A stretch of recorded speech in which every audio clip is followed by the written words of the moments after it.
Good morning, everyone. And welcome to Living Beyond Limits. So nice to see your beautiful faces here this morning. I am Reverend Jennifer Spear, and we are a part of Centers for Spiritual Living, and I welcome you to our service. And if you're joining us online today, I welcome you to our service online. So as we begin our service today, I invite you to join me in reading our mission statement that's on the front of the bulletin. We are a sanctuary where people can discover and reveal the presence of God within their own being and experience their oneness with all life. Through the realization of this inner presence of love and peace, we give way to the evolutionary impulse of the divine and become a beneficial presence in the world. So that's exactly what we are doing here at Living Beyond Limits, is we are giving ourselves the opportunity by being here to connect again with our own divine nature, by discovering that, yes, indeed, that one infinite presence that expresses itself in and through everything expresses within us and in and through us specifically as love. It expresses within us as love and as peace and the truth of our own wholeness and our own authentic power. Because what happens is, as we discover that lives within us all of the time, that then when we are out in the world and the world is not reflecting back to us love or peace or kindness, we have that inside of ourselves and we are able to bring that forward. We are able to lean into that within us. And as we do that, we are then able to bring forward love or peace or kindness or gentleness or stand in our own power when things feel threatening. So we aren't as reliant then on the outside world being that for us. Of course, we'd prefer that it did, but we aren't as reliant on it. And as we are then able to come from our own spiritual nature, we actually act as a beneficial presence in this world. As we come from love, as we come from peace, we benefit those that we are in interactions with, as well as those that we are in relationship with. And because we are connected, each one of us, to each other and to the whole, we actually affect the whole as well. We are a beneficial presence in the world as God expresses in and through each one of us. And so I say thank you for answering the call of your own spirit to be walking this path, to be being that presence of goodness and that beneficial presence in the world. And so on podium with me this morning is our practitioner, David Conant. He's going to lead us in a moment in an evocation as we begin to evoke an awareness of the presence of Spirit that is always right where we are. And Burley is with us, and she's going to lead us in singing the prayer chant, We Are. The words will be up on the wall. I invite you to sing along or just to sit and to take them in. And so I invite you just now to begin to slow down and to turn within, and to allow yourself just to touch the part of yourself that is just your own beingness.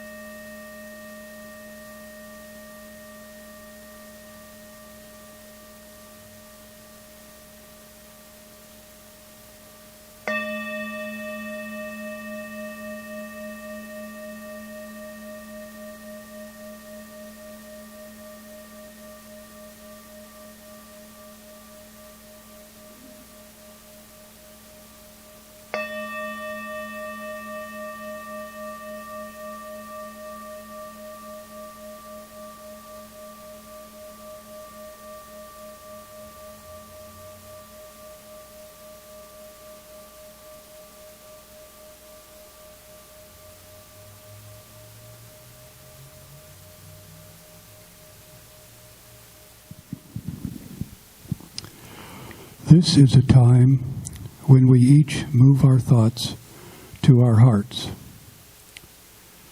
This is where we experience our oneness with the great companion of the soul.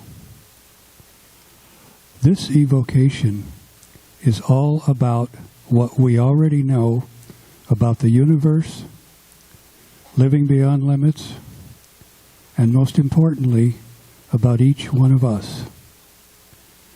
This is a time when we recognize and affirm the presence of divine law in this service and in our lives.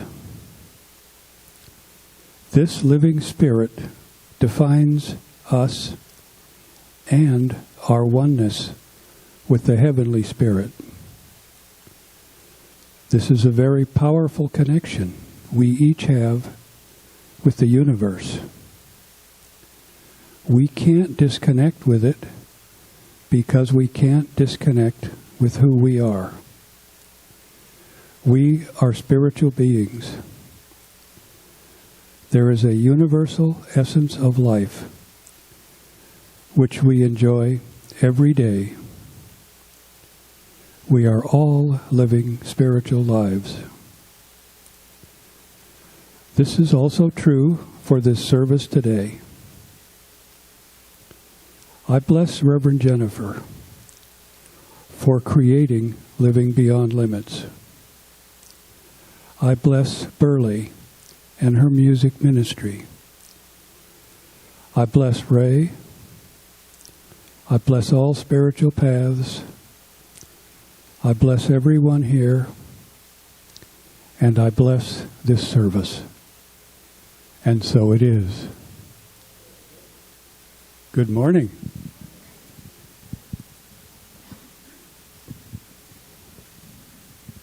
My reading today is from 365 Science of Mind by Ernest Holmes.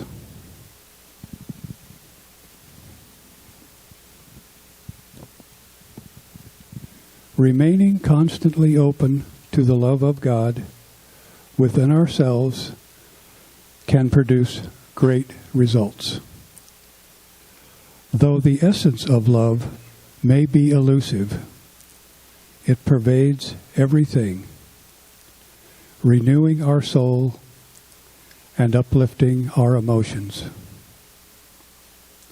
We can all live happily, harmoniously, and successfully with one another when each of us practices a conscious recognition of the presence of love within ourselves and within everyone. We can overcome the troubles and difficulties that we have allowed to enter our lives when we remember that love is that creating and sustaining presence within all. God loves, moves, gives, and exists in me.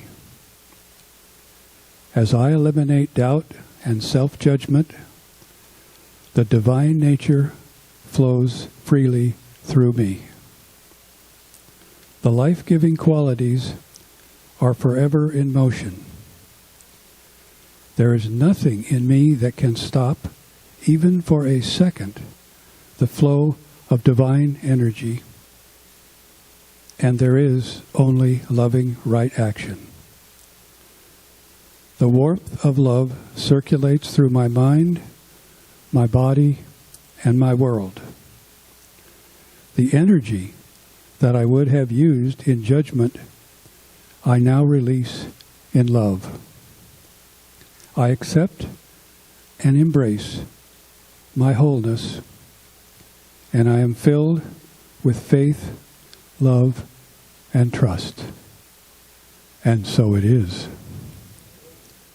And David, thank you so much. Oh. And David, thank you so much for that. Evocation was just beautiful. Thank you.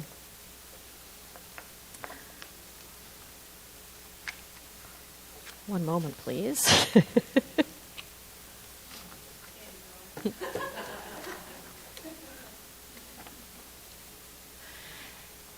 And so at Living Beyond Limits, we talk a lot here about being a beneficial presence in the world.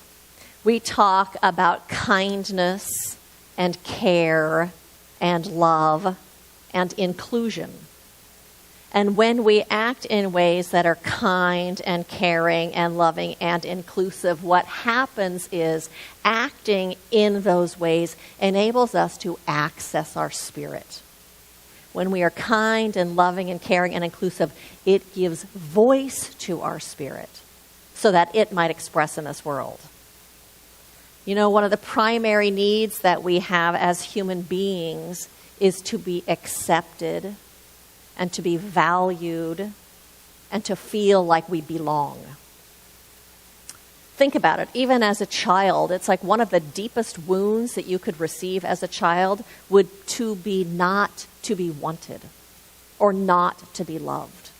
And if we have that kind of wounding in our childhood, if people have that kind, they carry it with them for a very, very long time. But we have that need to be wanted and to be loved, because when we are wanted and loved, we are accepted and we are valued. And so we have this deep need to be accepted and valued, to be loved and to be cared about. And so I have a question for you. How good are you at loving and valuing and accepting yourself? And I don't mean just the parts that you deem to be acceptable or the parts that you deem to be good, but I mean all of yourself. How do you do at loving all of the parts of yourself? The part of you that makes mistakes and screws up? How good are you at loving the part of you that feels hurt or angry or betrayed? How good are you at loving the part of yourself that lashed out at someone and hurt someone's feelings that's important to you? Are you loving toward that part of yourself also? How loving are you toward the part of yourself that feels broken or wounded? How compassionate and caring are you? How do you treat those parts of yourself? Do you treat them with tenderness and with love and with care? Ernest Holmes, the founder of this philosophy, said, any sense of guilt we have, any burden of condemnation we entertain, or any mental state that wears us down hinders us from more fully experiencing the nature of spiritual reality. When we hold ourselves in condemnation, it hinders our own experience of our own divine nature. It hinders the experience of our goodness. It hinders us from experiencing our own spiritual nature.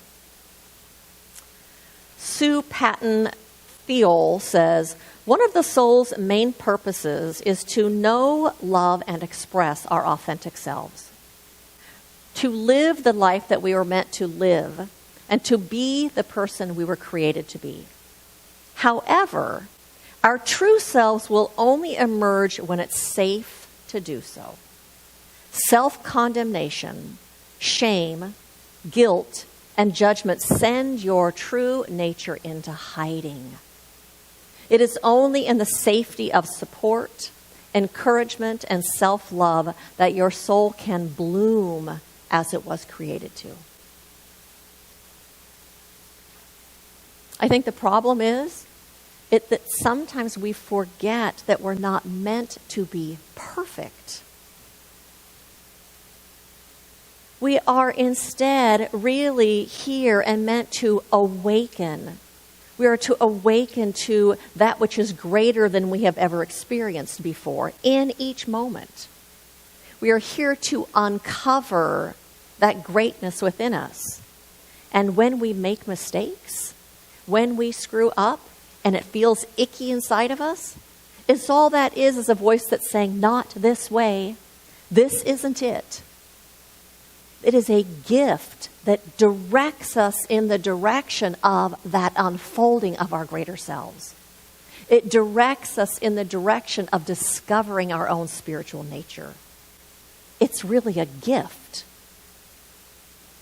But what happens is we judge ourselves out of that mistaken idea that we're already supposed to be perfect, that we are already supposed to have arrived at our goal. And then when we haven't, we tell ourselves how bad and wrong we are. We give ourselves a hard time. I saw one of my hairdressing clients recently, and she had been at a family gathering and was saying goodbye and talking to someone for quite a while standing on the front porch.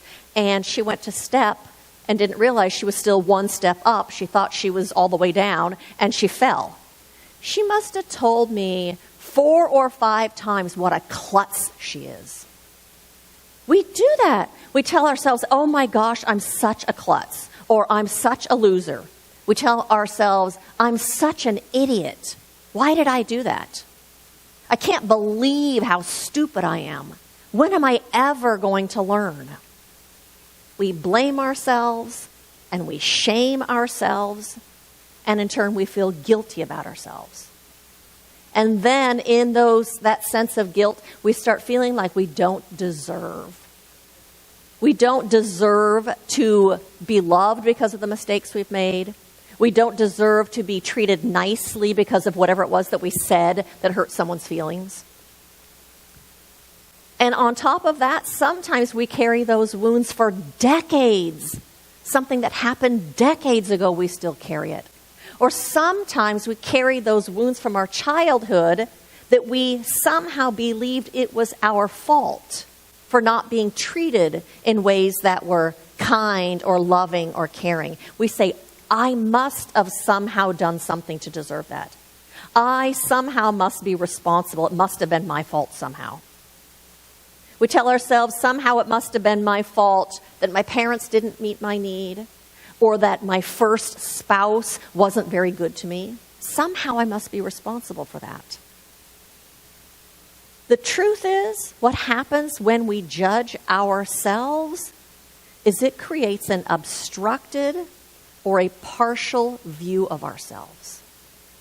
We can only see the mistake. We can only see how we messed up. Somehow the rest of all of who we are kind of disappears because that becomes so big, whatever it was that we did. We cease to see the whole person. It's kind of like if you went to a play and you're sitting behind this big, huge column and you wonder why you can only see the outside edges of the stage. That judgment blocks this whole segment of who we are and what we're about and what we're made of. Father Gregory Boyle said, turns out that judgment is blind. Only love sees. And that goes for ourselves as well as for other people. Judgment is blind. Think about it when you're just seeing another person. Judgment is blind. Only love sees such a bigger picture to what's happening. And so the title of my talk today is Me First. And I'm talking about learning to care for and embrace and love our whole selves, all of who we are, including the parts that we feel ashamed of, or the parts of ourselves that feel guilty, the part of ourselves that makes mistakes, and how when we embrace and love and treat those parts of ourselves with care, that it enables us to allow all of who we are into our heart. And when we allow all of who we are and bring that into our heart, that is the only way we experience our wholeness. In that love and in that self-acceptance, then we are able to love and accept others more easily. In that energy of love and acceptance, it creates a space for everyone to bring their best forward, for everyone to bring their greatest forward, to bring forward those parts that we haven't yet discovered. So me first means I must love all of me first. And so you all know, I think, that I'm reading Gregory Boyle's book, The Whole Language. And he talks about in that book that most people think that the answer to gang prevention is to give them content. If they only knew more, we say. If they had more skills, we can give them skills. If they were trained more, if they had better character, so we could offer classes in values and morals and character, those things, giving them that content, will surely fix things. That's what most people think. But at Homeboy Industries, they don't use criticism, telling you what you're doing wrong. They don't actually use suggestion of how to be a better person. They don't teach values, and they don't teach morals. Instead, is what they do is they employ a context of caring, a context of tenderness, where a person is received with tender love. That creates a space to heal. That creates a space for a person to flourish. That creates a space for people to discover their innate cherishableness, that we are cherishable. It helps us discover our own goodness. The truth is, the thing that fixes things is being seen and loved for what is seen and loved. To be seen and loved for what is seen. To be seen and loved for the whole person we are, and to love that whole person.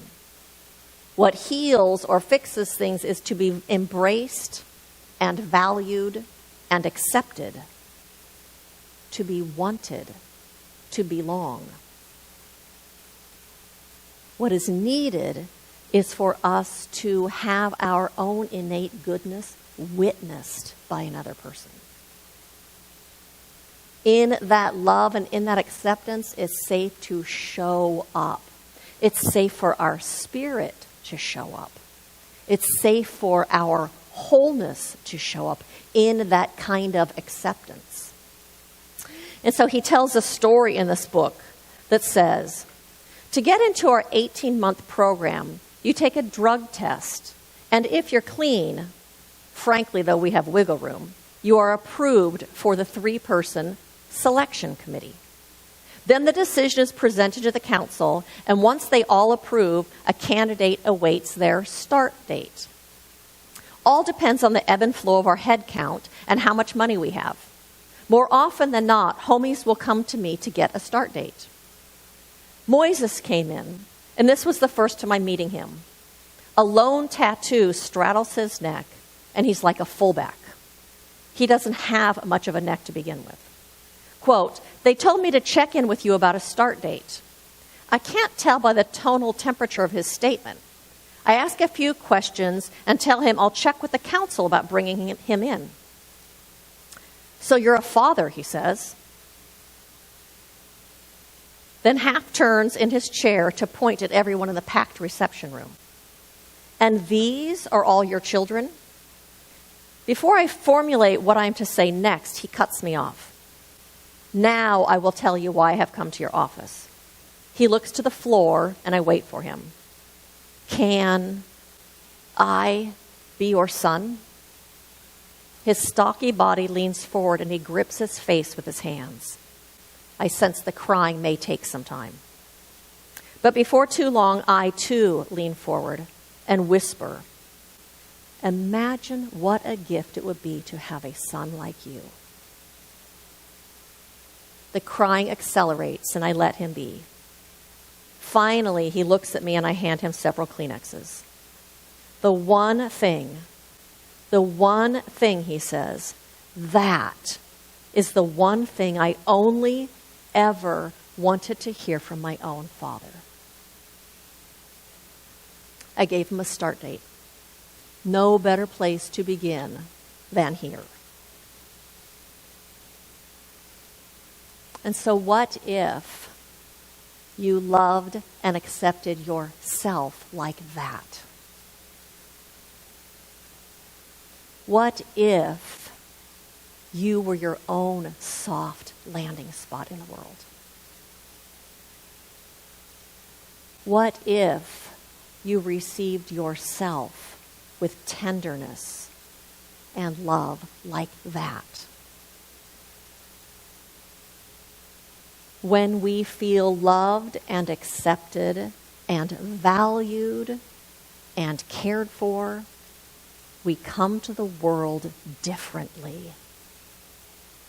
We come to the world differently because we are different. And so I have some questions for you that you actually have in your insert. And if you don't have a pen, you raise your hand. Colleen will give you a pen.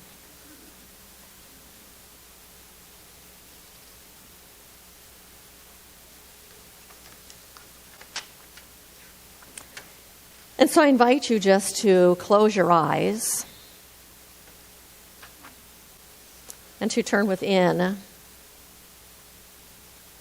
to the place where you meet your own soul,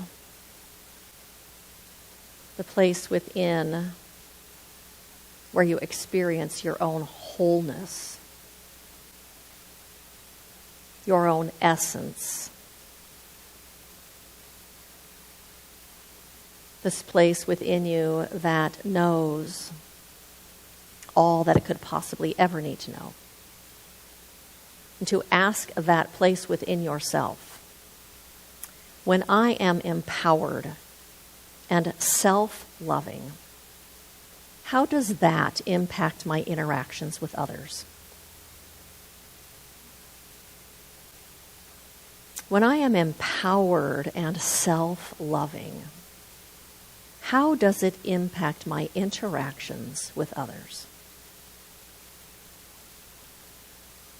And to go ahead and write your answer down.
And to go ahead and close your eyes again when you're done.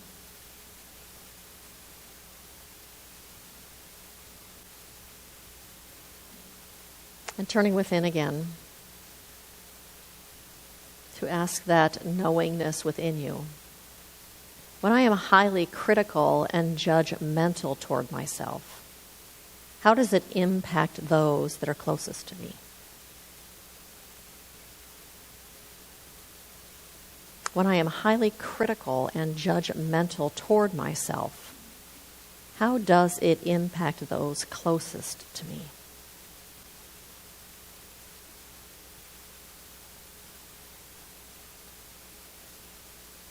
And to go ahead and write that answer down.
And turning within one last time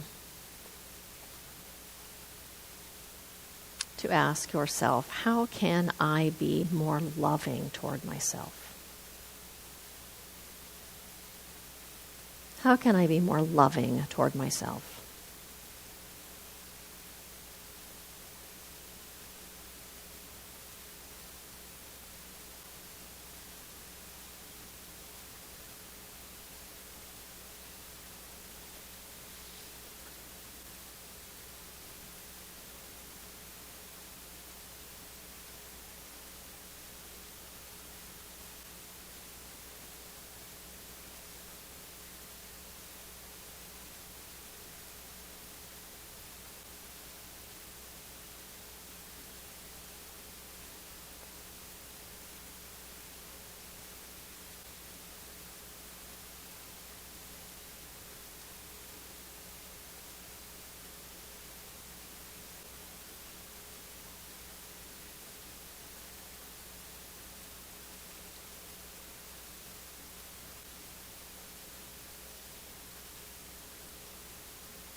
Do you see how loving yourself creates a space so that your spirit can come forward and express? Ray said this morning, living beyond limits is all about nurturing our spirits. When you're loving towards yourself, your spirit gets to come forward. And that feels so good and is so fulfilling. Loving and accepting ourselves makes loving and accepting other people easier. Anais Nin said, "We don't see things as they are, but as we are." We project onto the world whatever it is that we carry inside of ourselves.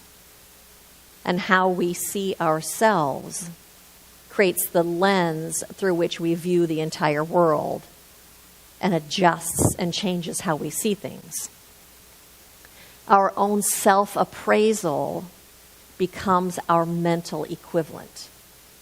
And then that mental equivalent draws things to us or repels things from us or invites things into our lives because we're open enough to let it in. That changes all of that. Gregory Boyle says, when we are whole, that is also what we see in others. When we are whole, that is when we are able to see the wholeness in other people. We here have a desire to live in unity with this family of humanity. That's one of the things that walking this spiritual path does. Gives us this desire to live in unity and connectedness with each other. Loving and accepting and embracing who we are is a springboard to live with that sense of unity. So my invitation to you this week is to remember you aren't here to be perfect. You are here instead to unfold and to grow and to learn and to uncover your own spiritual nature, to discover that goodness and that love and that beauty that's inside of you. You are here to discover your own divine nature.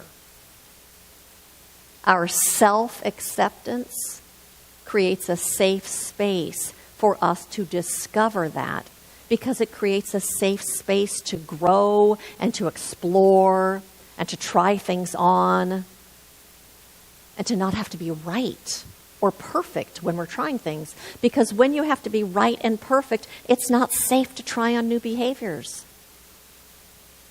And so love and accept your whole self. Love and accept all of who you are. And then it's easier to love and accept all of who other people are.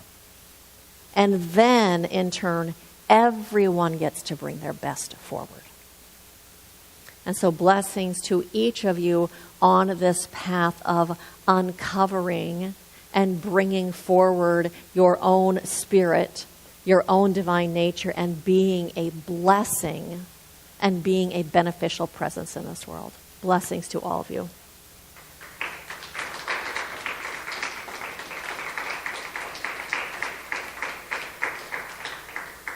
And so I invite you to join me in an affirmative prayer. How good it is to be in this place of remembering. How good it is to be in this place of sense, feeling of our own spirits, of the presence of the infinite one that surrounds us and envelops us at all times.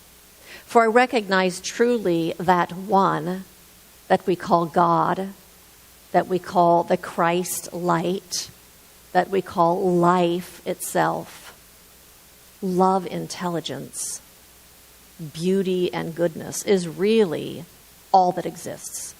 It is this one that is expressing itself in and through and as every single thing in this universe. And that everywhere we go, in everything we do, we walk in this presence. And that presence walks by means of us in this world. For it is the thing that is the life force energy within us. It is the love within us. And every single time we act in ways that are loving and inclusive, we are reenacting the nature of God. And so today, we recommit to being this presence in the world, to shining that light out into our neighborhood, out into our country, out into this world. And we do it by being that presence and by recognizing that presence. And as we act as that light and as we see that light, it magnifies it and creates space for it to come forward. And I speak this word also for every single one of our politicians, every single one of our world leaders, specifically for Putin and Zelensky, recognizing that the infinite intelligence of that one presence and power is within them. And also the love of God is within them. The truth of oneness is that from which they come, and they carry that within them. And so right now, I know that it is this most high voice of God that is speaking within their hearts and within their minds, within their own knowingness of solution and answer and a world that works for everyone. For that is the call of our own spirits, to be living in that world, a world of unity and a world of love, a world of belonging and caring. And so it is with gratitude that I release this prayer into the infinite law of this universe, knowing that it is unfolding itself. For we lean into that truth, and it is in faith, and it is in knowingness, and it is in acceptance that I say, and so it is. It's now time for our affirmation. On the white sheet, if you would join me. I am not here to already be perfect.